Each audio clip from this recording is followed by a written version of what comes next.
একটি মাঝারি পরিবারে ফ্ল্যাট বাড়ি। স্বামী রণজয় সকালে অফিসে যাওয়ার প্রস্তুতি নিচ্ছে, শাশুড়ি রান্নাঘরে ব্যস্ত, আর বউ অর্পিতা হাতে মোবাইল, টিকটক আর ফেসবুক স্ক্রোল করছে। অর্পিতা, আজ সকালের ভাত চাপালি তো? হ্যাঁ মা, দিচ্ছি 1 মিনিট, এই ভিডিওটা শেষ করি। প্রতিদিন একই কথা, সকালে উঠেই ফোন। আমি বের হব, নাস্তা হবে কবে? আহা, এত রাগ করার কি আছে? ফেসবুকে একটা লাইভ চলছিল। হায় হায়, সংসার সামলানো বাদ দিয়ে এখন ফেসবুক লাইভ সামলানোই আসল কাজ নাকি? সব দোষ আমাকেই দেন কেন? আমি কি কিছু করি না? অর্পিতা গম্ভীর হয়ে যায়, কিন্তু তবু ফোন নামায় না। রান্না দেরিতে হয়, রণজয় অফিসে যায় খালি পেটে। এ কি দিন এলো! বউ হয়ে সংসারের দিকে মন নেই, সারাদিন ফোনে ডুবে থাকে। আমার ছেলের কপালে দুঃখই আছে। বিকেলে রণজয় বাসায় ফেরে। মা, খেতে কিছু আছে? আজও লাঞ্চ ঠিকমতো হয়নি। কি আর বলবো বাবা, তোর বউ সারাদিন ফোনে, রান্নাবাড়ি সব আমাকেই করতে হয়। আমি ক্লান্ত হয়ে ফিরি, কিন্তু সংসারে শান্তি পাই না। পিতা এসব শুনে বলে, সব দোষ আমাকেই দেন কেন? আমি কি কিছু করি না? করিস বটে, সারাদিন ফোনে আঙুল চালাস। অর্পিতা মুখ ফিরিয়ে আবার ফোনে মগ্ন হয়ে যায়। একদিন অর্পিতার বান্ধবী আসে। দোস্ত, তুই টিকটকে দারুণ জমাচ্ছিস, ভিডিওগুলো ভাইরাল হবে তাই তো, আমি যদি ভালো ফলোয়ার পাই, স্পন্সর আসবে, তখন সংসারের খরচও মেটাতে পারব। কিন্তু শোন, তোর স্বামী আর শাশুড়ি কিছু বলে না? বলে বাটে, কিন্তু ওরা কিছু বোঝে না। এই যুগে সোশ্যাল মিডিয়া ছাড়া কিছু চলে নাকি? ঠিক তখনই শাশুড়ি পাশ দিয়ে যাচ্ছিলেন, সব কথা শুনলেন। সংসার সামলানো বাদ দিয়ে নাম যশ চাই, ফলোয়ার দিয়ে কি সংসার চলে? দুজনের মধ্যে নীরবতা নেমে আসে।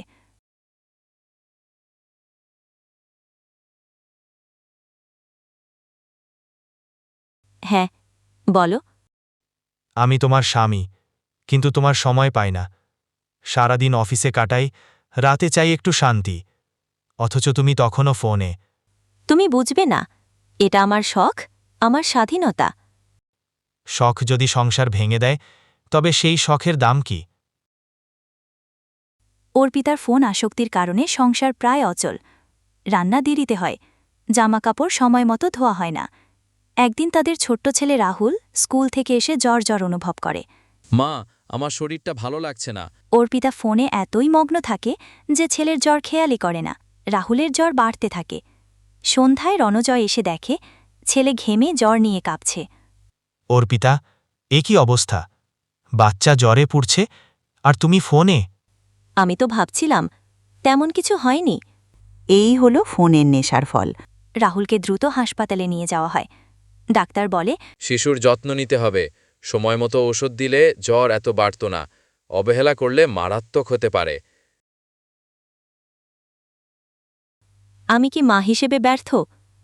আমরা চাই না তুমি ব্যর্থ হও, কিন্তু ফোনের নেশা থেকে বের হতে হবে। সে বুঝতে পারে তার ফোন আসক্তির কারণে ছেলের এত কষ্ট। অর্পিতা মাথা নিচু করে কাঁদতে থাকে। অর্পিতা ফোনটা ড্রায়ারে রেখে, মা, আমি ভুল করেছি।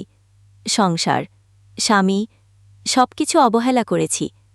এখন থেকে আমি বদলাবো। আমার বৌমা যদি বদলায়, তাতেই আমি খুশি। আমরা সবাই মিলে সংসারটা নতুন করে গড়ব। সেদিন অনেক দিন পর বাড়ির সবাই মিলে একসাথে শান্তিতে খাওয়া দাওয়া করে। দিন কেটে যায়। অর্পিতা ফোন ব্যবহার করে, তবে শুধু প্রয়োজনীয় কাজে, অনলাইন বিল, রেসিপি দেখা বা ভিডিও কল। বাকি সময় সংসার, স্বামী, সন্তান আর শাশুড়ির যত্ন নেয়। মা, তুমি এখন সারাক্ষণ আমার সঙ্গে থাকো, ভালো লাগে। ফোন নয়, আমার আসল সুখ তোমরা। এই তো চাই। সংসারের আসল শক্তি হল ভালোবাসা, না যে কোনো মোবাইল। নৈতিক শিক্ষা: প্রযুক্তি জীবনের জন্য আশীর্বাদ, কিন্তু তার আসক্তি জীবনের জন্য অভিশাপ। মোবাইল মানুষকে মানুষের কাছ থেকে দূরে সরিয়ে দেয়। স্বামী, স্ত্রী, মা, বউ সব সম্পর্ক নষ্ট হয়ে যায়। তাই মোবাইল ব্যবহার হোক সীমিত, নিয়ন্ত্রিত ও প্রয়োজনীয় কাজে। সংসার, ভালোবাসা আর সম্পর্কই জীবনের আসল ধন। চারাইলপুর গ্রাম, সবুজ ধান ক্ষেত, কাঁচা রাস্তা, টিনের ঘর। এই গ্রামেই থাকে 14 বছরের রুবেল। বাবা মারা গেছেন ছোটবেলায়, মা অন্যের বাড়ি কাজ করে সংসার চালান। একদিন বিকেলে রুবেল বসে আছে গাছতলায়। সালাম এসে তার সাথে কথা বলল। শোন রুবেল, আমি কিন্তু বড় হয়ে ঢাকায় চলে যাব। এখানে কোনো ভবিষ্যৎ নাই। ঢাকায় গিয়ে কি করবে? তা হয় হবে, গ্রামে থেকে তো কিছুই হবে না। আমি চাই এখানেই কিছু করতে, দোকান খুলতে পারি। দোকান দিবি? টাকা কই? টাকা নাই মানে স্বপ্ন নাই, এটা আমি মানি না। একদিন দেখবি। রুবেল মায়ের কাছে গিয়ে তার স্বপ্নের কথা বলল। মা, আমি দোকান খুলব। তুই? আমাদের কাছে টাকা নাই। চোখ ভিজে যায়। তুই যদি সাহস করিস, আমি তোকে আটকাবো না। পরদিন রুবেল হাটে যায়। মায়ের জমিয়ে রাখা 200 টাকা দিয়ে কিছু মাল কিনে আনে। রাস্তার ধারে বাঁশ দিয়ে ছোট্ট ঝুপড়ি বানায়। নাম দেয় রুবেলের দোকান। কয়েকদিন ভালো কাটল। এই ছেলে, তুই দোকান দিয়েছিস? হ্যাঁ দাদু, যা দরকার নেন, দাম কম রাখবো। কিন্তু রশিদ কাকু খুশি হলেন না। এই ছেলে পেলে দোকান দিয়ে আমাদের বাজার নষ্ট করবে। ওরে ছাড়েন কাকু, ও তো ছোট ছেলে, চেষ্টা করছে, দেখি কতদিন টেকে। না, হঠাৎ বৃষ্টি এলো এবং রুবেলের দোকান ভিজে সব মাল নষ্ট হয়ে গেল। রুবেল কাঁদতে লাগল। কাঁদিস না বাবা, ব্যর্থতা মানেই শিক্ষা। আবার শুরু করবি। রুবেল টাকা লোন করে টিন কাঠ জোগাড় করে মজবুত দোকান বানালো। দোকান গোছালো ও হাসি মুখে গ্রাহক সেবা শুরু করল। ধীরে ধীরে গ্রামের মানুষ রুবেলের দোকানের ভক্ত হয়ে গেল। ওরে, তোর দোকান তো দারুণ হয়েছে। বলেছিলাম না আমি হাল ছাড়ব না। তুই সত্যিই জেদি ছেলে। রুবেল সততার সঙ্গে ব্যবসা চালালো। কেউ যদি অতিরিক্ত টাকা দিয়ে ফেলত, সে ফেরত দিত। বাবা, এত ছোট হয়ে এত সততা কেমনে শিখলি? মা শিখিয়েছে, মিথ্যে আর লোভে মানুষ বড় হতে পারে না। গ্রামে তখন রশিদ কাকার বড় দোকান ছিল। তিনি রুবেলের দোকান দেখে বিরক্ত। ছেলেটা আমার কাস্টমার টেনে নিচ্ছে, দামও কম রাখছে।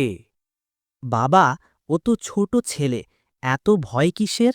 আজ ছোট, কাল বড় হবে, তখন বুঝবি। রশিদ কাকু রুবেলকে ভয় দেখানোর চেষ্টা করলেন। দোকান চালানো এত সহজ না। তুই স্কুলের ছেলে, পড়াশোনা কর, দোকান আমার ওপর ছেড়ে দে। না কাকু, আমি হাল ছাড়ব না। রুবেলের দোকানে এত ভিড় হল যে তাকে সহকারী নিতে হল। সে তার বন্ধু সালামকেই কাজে রাখল। আমি তোকে দেখে একদিন হাসতাম, আজ তোর দোকানে কাজ করছ। হাসবি কেন? মানুষ চেষ্টায় বড় হয়, আমরা একসাথে বড় হব। বড় ব্যবসা হওয়ার পর সমস্যা বেড়ে গেল। পণ্য আনার জন্য শহরে যেতে হতো, টাকা ধার নিতে হতো। বাবা, ভয় পাস না। পরিশ্রম করলে আল্লাহ নিশ্চয়ই পুরস্কার দেবেন। হ্যাঁ মা, আমি হাল ছাড়ব না। রুবেলের দোকান গ্রামে সবচেয়ে বড় দোকান হয়ে উঠল। শহর থেকে পণ্য আসতে লাগল। মানুষেরা বলত, ওই যে রুবেল, গরিব ঘরের ছেলে ছিল, আজ নিজের জেদে ধনী হয়েছে। আমি ধনী হয়েছি শুধু নিজের জন্য নয়, গ্রামের জন্যও কিছু করব। রুবেল ধনী হলেও বিনয়ী রইল। স্কুলে দান করল, গরিবদের সাহায্য করল। রুবেল স্কুলে শিশুদের উদ্দেশ্যে বক্তৃতা দিল। তোমরা ছোট হলেও বড় স্বপ্ন দেখো। আমি গরিব ছিলাম, টাকা ছিল না, তবুও ছোট দোকান দিয়ে শুরু করেছি। পরিশ্রম, সততা আর ধৈর্য থাকলে অসম্ভব কিছু নেই। ব্যর্থতা এলে ভয় পেও না, কারণ ব্যর্থতা হল সাফল্যের প্রথম ধাপ। আমি শুধু দোকান খুলিনি, আমি প্রমাণ করেছি ছোট থেকে শুরু করলেও বড় হওয়া যায়। রুবেল তাদের অনুপ্রেরণা দিল। বছর পর রুবেল গ্রামের সবচেয়ে ধনী ব্যবসায়ী হলেও সাদাসিধে থেকে গেল। মানুষ বলল, রুবেল গ্রামের গর্ব।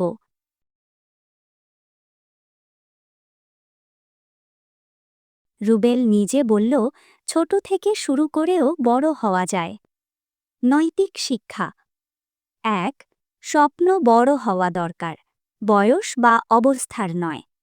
২. সততা, পরিশ্রম ও ধৈর্যই সাফল্যের চাবিকাঠি। ৩. ব্যর্থতা এলে ভয় না পেয়ে আবার চেষ্টা করতে হবে। ৪. ধনী হলেও বিনয়ী থাকতে হবে